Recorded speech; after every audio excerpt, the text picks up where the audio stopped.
YouTube पर जो उसका कारोबार है रील्स बनाने का, जिससे वो इनकम लेना चाह रही, फ्रेश ग्राउंड बनाना चाह रही, लेकिन इससे कुछ होना जो ना, इसके पास कैसे मोबाइल आ गया कि वो उस मोबाइल से एक नई कहानी बनाकर फिर से वो निर्दोष लोगों को जेल भेजने का एक साजिश। निर्दोष थे, उसको बेल कराना बहुत जरूरी था। समाज में गलत मैसेज जा रहा था।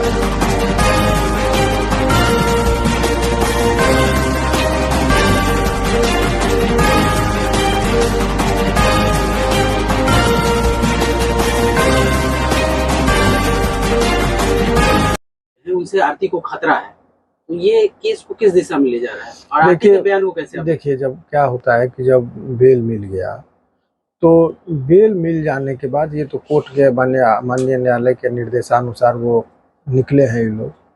अब सवाल ये है कि बेल से निकल जाने के बाद बौखलाहट में इस तरह की बात, और एक बौखलाहट नहीं, सातिराना चीज होता है कि अब ऐसा कर देंगे तो वो जो है सो बेल कैंसिलेशन का एक ग्राउंड बनता है कि यदि गवाह को धमकी है दिए, गवाह को जान का खतरा होता है, तो ये सब एक लॉ पॉइंट बनता है जिस आधार पर बेल कैंसिलेशन का बात किया जाता है। तो ये सब चीज वो बहुत सातिराना तरीके से मनगढ़ंत झूठ पर झूठ, झूठ पर झूठ, झूठ पर झूठ बोल करके वो परेशान करना चाह रही है। एक बात ये है। दूसरी बात ये है कि बेल हो जाने के बाद उनके परिजन के जो थे, जिन पर आरोप था, उन लोगों ने कभी कोई मीडिया में आके बयान नहीं दिया।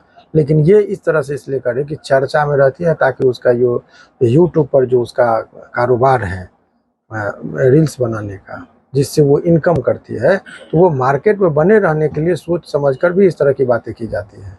तो और ये मेन लॉ पॉइंट का जहाँ तक बात है, तो लॉ पॉइंट में ये बात समझिए कि ये ग्राउंड लेना चाह रही, फ्रेश ग्राउंड बनाना चाह रही, लेकिन इससे कुछ होना जो ना होता नहीं। न्यायालय में तमाम तरह की चीज़ों को देखने, तब तो कोई भी किसी आदमी को बेल दे देगा तो सब कहेगा कि हमको जाने का खतरा है, तो ये सब चीज़ होगा नहीं। तो ये सब उस चीज़ से कोई लेना देना नहीं है। ये लोग बहुत शांति प्रिय आदमी हैं। हमारे कल्याण अभी घर पर है ही नहीं वो लोग। के बाद वो लोग किस डिमोरलाइजिंग हालत में जी रहे हैं, क्योंकि इतनी बड़ी बदनामी हो गई, झूठा मुकदमा में यदि जेल में इतने लंबे अवधि तक वो लोग रह गए, तो ये तो अपने आप में बहुत चौंकाने वाली बात है। और झूठ वो उसके बयान में ही बहुत सारे पड़े भी। वो कहते हैं कि मुझे दूसरे रूम में बंद कर दिया गया था, तो जब रूम में बंद कर दिया तो उस रूम की वारदात को कैसे देखी वो? मोबाइल कह रही थी कि हमारी भाभी बुलाई थी, तो मोबाइल भाभी के पास होना चाहिए। तो यदि इसके पास कैसे मोबाइल आ गया कि वो उस मोबाइल से उमेश यादव को कहती है कि कॉल किया? तो वो एक नहीं, उसमें उसके बात में बहुत सारे बयान में ही अंतर है, जिस वजह से जो है सो लाभ अभियुक्त को मिलता है। तो इसमें बहुत सारी बातें हैं, इसीलिए उस चीज से इस केस को कोई लेना देना अब नहीं रह गया है। आरती के बयान से इस केस पे अब मतलब इस तरह का कोई असर तो नहीं पड़ा? नहीं, वो तो अपने आप में एक्सपोज हो जाता है। जब वो देखिए, उसका अलग मंसूबा होता है। कोई कुछ लोग, हर आदमी का अपना कार्य करने का एक उद्देश्य होता है, मोटिव होता है। तो वो चूंकि वो यूट्यूब पर वो लोग वीडियो बनाकर भेजते हैं चर्चा में बने रहने के लिए, वो चूंकि उसका जीवन का साधन एक बन चुका है ना, वो यूट्यूब से कमाते हैं, तो वो मार्केट में बने रहने के लिए इस तरह का हथकंडों का अपनाया जाता है। तो वो उसी का एक पार्ट है। और बहुत ही साधारण तरीके से वो जो है सो फिर से एक नई कहानी बनाकर फिर से वो निर्दोष लोगों को जेल भेजने का एक साजिश रच रही है, और कोई बात नहीं है।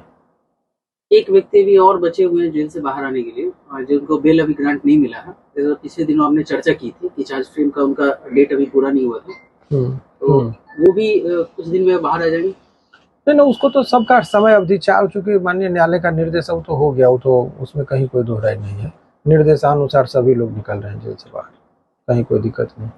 और एक चीज जो वो बोल रहे हैं कि हमारे घर पर आके, देखिए बयान को मैंने भी देखा, फिर देखिए कितनी बड़ी झूठ बात बोल रही है।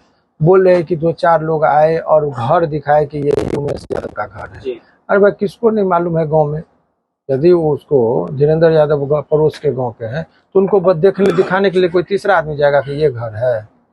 अब बात को समझिए। सबको मालूम है कि अगल बगल के पड़ोसी हैं, सबको किनका घर कौन है, तो दिखाने के लिए क्यों लेके जाएंगे? और इसको उमेश यादव को कोई घर दिखाने के लिए धीरेन्द्र यादव को ले जाएंगे या इनके परिवार को लेके जाएंगे? सबको मालूम है ये घर है। तो ये सब मनगढ़ंत बात है, झूठ पर झूठ बोलते हैं। तब कानूनी रूप से जो होगा हम लोग भी करेंगे उस पर। आरती स्थापित करना चाह रही है कि उसको बाहरी, मतलब जो अपराधी जो है उनसे उनको हार्म करने की कोशिश की जाएगी, क्योंकि ये लोग बाहर बेल पे आ गए। नहीं, ये एक देखिए, ये मनगढ़ंत बयान बनाया गया है और कोई बात नहीं है। अभी ये लोग जो जेल से जो जितने लोग निकले हैं, वो लोग अपने आते घर पर सब कुछ और व्यवस्था है, घर में खाने को दाना नहीं है इन लोगों को, इसीलिए रिश्तेदार नातेदार के यहाँ रह के अभी कोई आदमी चावल, कोई धान, कोई गेहूं दे रहा है तभी लोग का गुजर बसर चलेगा। पूरा आर्थिक स्थिति खत्म हो गई है, तो वो तो घर पर गांव पर है ही नहीं ये लोग, और बेवजह करके इस तरह का बात ही बता रहे हैं। आप लोग सर क्या आरती पे एक्शन लीजिएगा?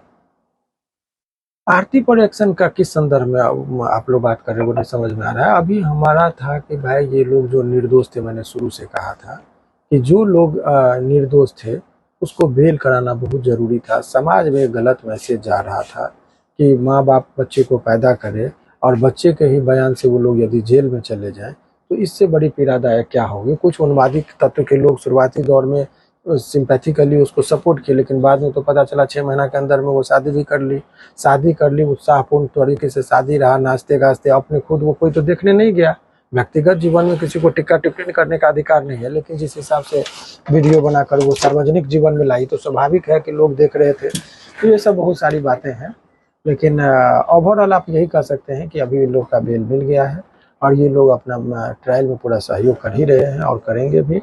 और जो बातें आ रही है मीडिया में वो मनगढ़ंत है।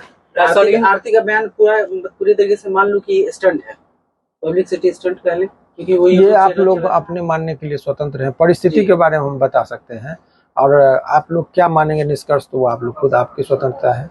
लेकिन सभी लोग जानते हैं, पब्लिक है, सभी जानते हैं कि क्यों इस तरह की बातें होती है। क्या सर इन सभी मामलों में आरती कहीं से गुनहगार नहीं है?